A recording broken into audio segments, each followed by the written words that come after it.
Hello बच्चों, let's read the question. So question says that the atomic number of the element with the highest ionization energy among the following is. Atomic number given है और हमें पूछा गया highest ionization energy. सबसे पहले एक काम करते हैं, हम सबका इलेक्ट्रॉनिक कॉन्फ़िगरेशन लिखते हैं, फिर हम क्या डिसाइड करेंगे कि आपका सबसे पहले ये डिफाइन करेंगे कि आपका आयनेशन एनर्जी क्या है, फिर हम इनमें कंपेयर करेंगे कि हाईएस्ट आयनेशन एनर्जी किसका होगा। तो सबसे पहले मैं 13 का लिख देता हूँ। 13 के यहाँ पे आपका सी है और फिर 14 यानी कि बी आ चुका है। ठीक है, सीरियल वाइज लिख लेते हैं। फिर सी डी में क्या आ जाएगा, अच्छा एस डी में क्या आ जाएगा, डी में आ जाएगा आपका जेड इक्वल्स टू 15 और ए में आ जाएगा जेड इक्वल्स टू 16।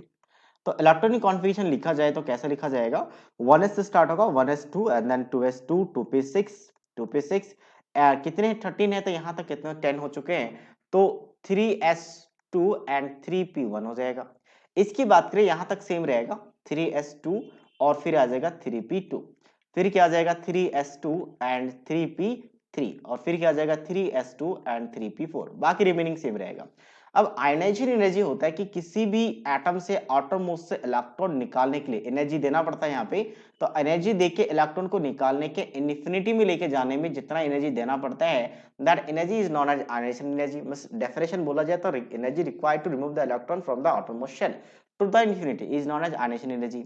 अब यहाँ से इलेक्ट्रॉन आउटरमोस्ट शेल में पी से इलेक्ट्रॉन निकल रहे हैं, तो सबसे डिफिकल्ट कहां पे होगा निकालना, सबसे इजी जहां पे होगा उस पे आयनाइजेशन एनर्जी कम होगा, और डिफिकल्ट कहां पे।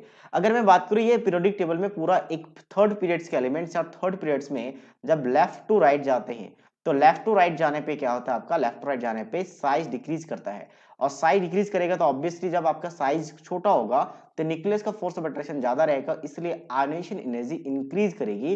तो इसके बेसिस पे आपके पास 13 वाला का सबसे कम होना चाहिए था, फिर 14, फिर 15, फिर 16, ये ऑर्डर आना चाहिए था इन जनरल।